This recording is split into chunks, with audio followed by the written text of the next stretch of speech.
Assalamualaikum warahmatullahi wabarakatuh. Kali ini saya akan menjelaskan mengenai tugas analisis isu efektivitas kinerja individu berdasarkan tupoksi perawat ahli pertama.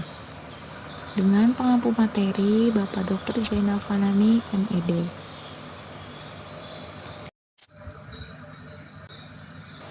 Sebelumnya, perkenalkan nama saya Raudatun Nafisa, SK Nurse, beserta Latsar CPNS tahun 2025, golongan 3, Angkatan 2, kelompok 4, dengan nomor daftar hadir 36. Saya bekerja di Rumah Sakit Umum Daerah Sengayam, Jalan Jenderal Sudirman, kilometer 425, Desa Sengayam, Pamukaan Barat, Kabupaten Kota Baru, Provinsi Kalimantan Selatan. Saya bekerja sebagai perawat di unit rawat jalan RSUD Sengayam. Adapun dalam menjalankan tugas sebagai perawat ahli pertama, memiliki tugas pokok dan juga fungsi perawat berdasarkan Permenpan RB Republik Indonesia Nomor 35 Tahun 2019 tentang tugas pokok dan fungsi perawat ahli pertama, di mana membuat 51 poin penting tugas pokok perawat ahli pertama. Di antaranya, melakukan pendidikan kesehatan pada individu, melakukan kebutuhan oksigenasi yang kompleks, melakukan pengkajian keperawatan, melakukan diagnosa keperawatan, melaksanakan manajemen surveillance HIS, melakukan komunikasi terapeutik, dan lain sebagainya. Adapun secara garis besar, pelayanan keperawatan meliputi asuhan perawatan, pengelolaan keperawatan, dan pengabdian masyarakat. Perawat juga memiliki peran dalam upaya promotif, preventif, kuratif, dan juga rehabilitatif.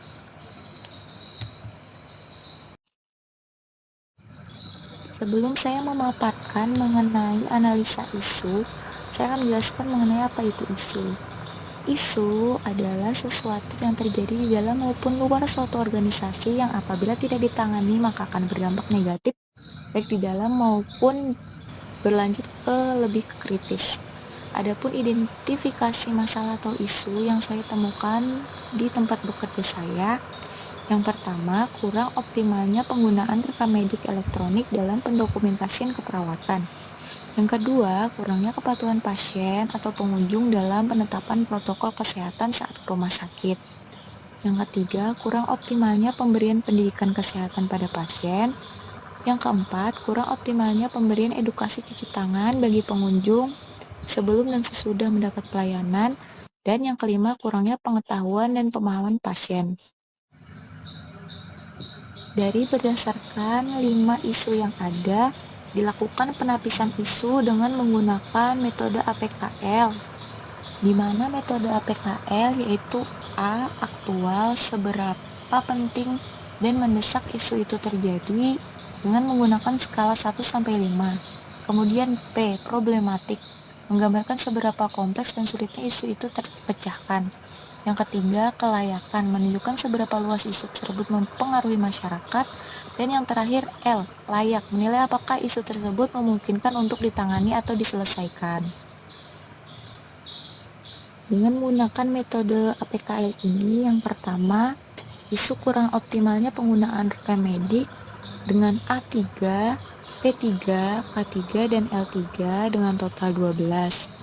Kemudian isu kedua, kurangnya kepatuhan pasien atau pengunjung dalam penerapan protokol kesehatan saat ke rumah sakit dengan A5, P5, K4, dan L4 dengan total 18. Untuk isu yang ketiga, kurang optimalnya pemberian pendidikan kesehatan pada pasien dengan A3, P3, K3, dan L4 dengan total 13. Dan yang keempat, kurangnya pengetahuan dan pemahaman pasien pada bahaya penyakit yang dideritanya A4, P4, K3, dan L3 dengan total 14. Dan yang terakhir, kurang optimalnya pemberian edukasi cuci tangan bagi pengunjung sebelum dan sesudah mendapat pelayanan A3, P3, K2, dan L3 dengan total 13. Berdasarkan prioritas, yang pertama adalah isu yang kedua mengenai kurangnya kepatuhan pasien dan pengunjung dalam penerapan protokol kesehatan saat ke rumah sakit. Setelah mendapatkan 3 prioritas isu, kemudian dilakukan tapisan kedua menggunakan mode USG, di mana berdasarkan dengan urgency, seriously, dan growth dengan kriteria 1 sampai dengan 5. Yang pertama, kurangnya pengetahuan dan pemahaman pasien pada bahaya penyakit dengan nilai urgency 2, serius 2, dan growth-nya 3 dengan jumlah 7. Dan kurangnya kepatuhan pasien dan pengunjung dalam penerapan protokol kesehatan saat ke rumah sakit U4, S4, dan G3 dengan total 11, dan kurang optimalnya pemberian pendidikan kesehatan pada pasien U3, S3, dan G2 dengan total 8. Jadi prioritas hasil untuk isu yang paling aktual adalah kurangnya kepatuhan pasien atau pengunjung dalam penerapan protokol kesehatan saat ke rumah sakit. Berikut adalah analisa masalah dengan menggunakan fishbone diagram, di mana mempertimbangkan man, machine, method, dan juga material. Dengan prioritas isu yang utama adalah kurangnya kepatuhan pasien atau pengunjung dalam penerapan protokol kesehatan saat ke rumah sakit.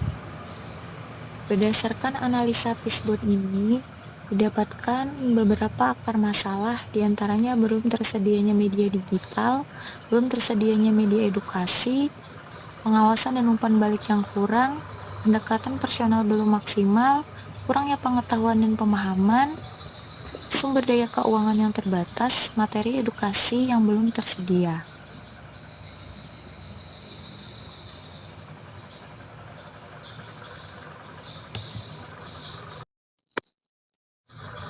Adapun kurangnya kepatuhan pasien atau pengunjung dalam penerapan protokol kesehatan saat ke rumah sakit dapat dikaitkan dengan tupoksi perawat, yaitu melakukan pendidikan kesehatan. Dan ini merupakan alternatif pemecahan masalah berdasarkan masalah utama, akar masalah yang didapatkan dari analisa fishbone, serta alternatif pemecahan masalahnya. Berdasarkan analisa fishbone didapatkan 10 akar masalah, diantaranya kurang pengetahuan, materi edukasi, belum tersedia media edukasi. Ini akan saya paparkan secara terperinci. Untuk alternatif pemecahan masalah yang pertama, kurang pengetahuan dapat dilakukan pendidikan kesehatan mengenai pentingnya mematuhi protokol kesehatan. Akar masalah yang kedua mengenai materi edukasi yang belum tersedia, bisa dilakukan pemecahan masalah dengan membuat mini modul. Kemudian belum tersedianya media edukasi seperti leaflet dapat dipecahkan dengan membuat media edukasi sederhana seperti leaflet. Pengawasan umpan balik yang kurang bisa dilakukan pemecahan masalah dengan bekerja sama dengan bagian security. Sumber daya keuangan yang terbatas dapat dilakukan pemecahan masalah dengan konsultasi dengan pihak terkait. Mengenai sikap dan kepercayaan bisa dengan penyamaan persepsi, kebiasaan dan rutinitas bisa dengan memberikan pujian pada pasien yang patuh, emosi dan stres membantu memahami mengelola emosi pasien, dan yang belum tersedia media digital dapat bekerja sama dengan tim terkait dalam perencanaan pengadaan monitor di unit tunggu rawat jalan agar edukasi dapat dilakukan dengan layanan monitor secara langsung. Sekian hasil presentasi saya mengenai analisa isu. Terima kasih atas perhatiannya. Tetap semangat!